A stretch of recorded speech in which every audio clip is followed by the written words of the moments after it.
everyone, I hope you all are doing good. So today we are going to discuss the Amending Act of 1781. As we all know that we are covering the historical background of Indian polity of Laxmikanth. So इस chapter में हमने पहले देखा था regulating act of 1773. आज हम देख रहे हैं अमेंडिंग एक्ट ऑफ 1781. सो जो अमेंडिंग एक्ट ऑफ 1781 है उसी को एक्ट ऑफ सेटलमेंट बोलते हैं, क्योंकि ये जो एक्ट है ये ब्रिटिश पार्लियामेंट ने पास किया था ताकि जो कमियां रह गई थी रेगुलेटिंग एक्ट ऑफ 1773 में उनको वो रेक्टिफाई कर सकें. सो इस एक्ट के जितने भी इम्पॉर्टेंट फीचर्स हैं वो हम डिस्कस करेंगे. इन द लास्ट वीडियो हमने रेगुलेटिंग एक्ट ऑफ 1773 पढ़ा था, जिसमें हमने ये देखा था कि जो गवर्नर ऑफ बंगाल थे उनको गवर्नर जनरल ऑफ बंगाल बना दिया गया था, और जो first governor general of Bengal थे वो थे Lord Warren Hasting. So amending act of 1781 इसीलिए आया ताकि जो कमियां उस एक्ट में रह गई थी वो इस एक्ट में पूरी करी जा सकें. सो इसी को एक्ट ऑफ सेटलमेंट भी बोल देते हैं. एक्ट ऑफ सेटलमेंट का ही दूसरा नाम अमेंडिंग एक्ट ऑफ 1781 है. सो क्वेश्चन ऐसे ही बनता है कि अमेंडिंग एक्ट का दूसरा नाम क्या है या एक्ट ऑफ सेटलमेंट का दूसरा नाम क्या है.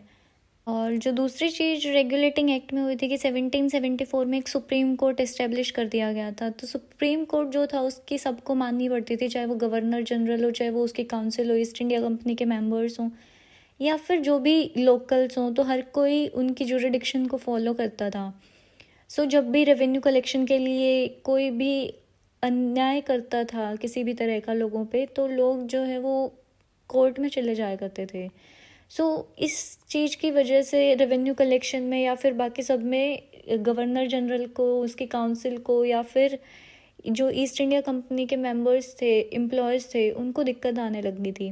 सो ब्रिटिश पार्लियामेंट ने इस एक्ट के ज़रिए जो गवर्नर जनरल थे, उनकी काउंसिल थी, या जितने भी कंपनी के एम्प्लॉयज़ थे उनको एग्जेम्प्ट कर दिया. एग्जेम्प्टेड मतलब उनको जो सुप्रीम कोर्ट की जुरिडिक्शन है उससे बाहर कर दिया कि भाई वो अपने ऑफिशियल एक्शंस के लिए, वो जितने भी अपने ऑफिशियल कैपेसिटी में जो भी काम करेंगे उस पे सुप्रीम कोर्ट की जुरिडिक्शन नहीं होगी. दूसरी चीज़ ये कि जितने भी रेवेन्यू मैटर होंगे या फिर टैक्स कलेक्शन के जो भी मैटर्स होंगे वो सुप्रीम कोर्ट में नहीं जाएंगे. तीसरा जो फीचर था वो ये था कि जो कोर्ट है वो डिफेंडेंट्स जो भी आएंगे उसमें, अगर हिंदू आएगा तो उसको हिंदू लॉ के अकॉर्डिंग ट्रीट करेगी, अगर कोई मुस्लिम आ रहा है उसमें तो मुस्लिम लॉ के अकॉर्डिंग ट्रीट करेगी. सो देखा जाए तो भेदभाव तो यहीं से शुरू हो गया था.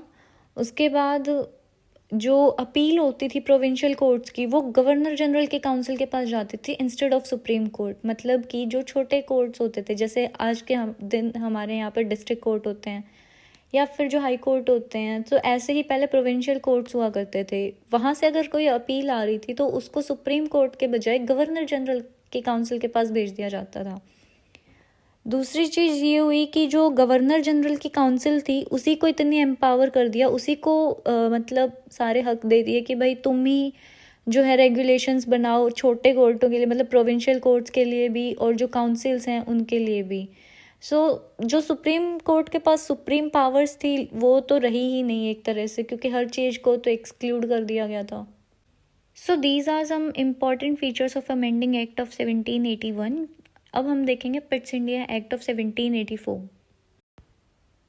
पिट्स इंडिया एक्ट ऑफ 1784. सो जो पिट्स इंडिया एक्ट है 1784 का, ये इसमें ब्रिटिश पार्लियामेंट ने क्या किया कि इस एक्ट के थ्रू डिस्टिंग्विश कर दिया पॉलिटिकल फंक्शंस को और जो उन कंपनी के कमर्शियल फंक्शंस थे उनको. पहले क्या था कि जो कंपनी थी ईस्ट इंडिया कंपनी वही ट्रेड करती थी और वही मिलिट्री अफेयर्स वगैरह ये सब देखती थी. इसके बाद जो ब्रिटिश पार्लियामेंट है उसने डबल गवर्नमेंट सिस्टम इस्टेब्लिश कर दिया, एक कोर्ट ऑफ डायरेक्टर्स फॉर्म कर दिया और एक बोर्ड ऑफ कंट्रोल. जो कोर्ट ऑफ डायरेक्टर्स है ये हमें पता है कि जो गवर्निंग बॉडी है ईस्ट इंडिया कंपनी की, सो इसको सारे कमर्शियल अफेयर्स दे दिए, और जो बोर्ड ऑफ कंट्रोल है उसको पॉलिटिकल अफेयर्स दे दिए. जो बोर्ड ऑफ कंट्रोल है उसी को एम्पावर कर दिया कि वो सुपरवाइज कर सकते हैं, डायरेक्ट कर सकते हैं जितने भी ऑपरेशंस, जितने भी काम है सिविल, मिलिट्री और रेवेन्यू को लेके. सो यहाँ से जो क्वेश्चन बनता है वो यही है कि कौन सा ऐसा एक्ट था जिसमें डबल गवर्नमेंट सिस्टम बना था. सो वो है पिट्स इंडिया एक्ट ऑफ 1784. या फिर क्वेश्चन ऐसे बनता है कि भाई जो कमर्शियल और पॉलिटिकल फंक्शंस हैं वो किस एक्ट के थ्रू डिस्टिंग्विश किए गए थे. अब जो इस एक्ट की सिग्निफिकेंस है वो यही है कि जो कंपनी की टेरिटरीज थी, मतलब जहाँ जहाँ कंपनी ने एक्वायर कर रखा था, उन सबको पहली बार कंपनी के टेरिटरीज के अलावा ब्रिटिश पोजेशंस बोला गया कि आज से इनको ब्रिटिश पोजेशंस बोला जाएगा, ईस्ट इंडिया कंपनी के टेरिटरीज नहीं बोला जाएगा। सेकेंडली यही हुआ कि जो ब्रिटिश गवर्नमेंट था उसने अपना सुप्रीम कंट्रोल ले लिया था कंपनी के अफेयर्स के ऊपर और उसकी एडमिनिस्ट्रेशन पे इंडिया में बोर्ड ऑफ कंट्रोल फॉर्म करके। So these are the two acts of company rule. इसके बाद हम पढ़ेंगे एक्ट ऑफ 1786। वो कोई ज़्यादा बड़ा एक्ट नहीं है, उसमें सिर्फ जो लॉर्ड कॉर्नवालिस हैं जिनको गवर्नर जनरल ऑफ बंगाल बनाया गया था, उन्होंने क्या डिमांड रखी थी वही बता रखा है, और उसके बाद हम जो पढ़ेंगे वो सारे चार्टर एक्ट्स पढ़ेंगे। That's it for today, so please do like, share and subscribe. Thank you.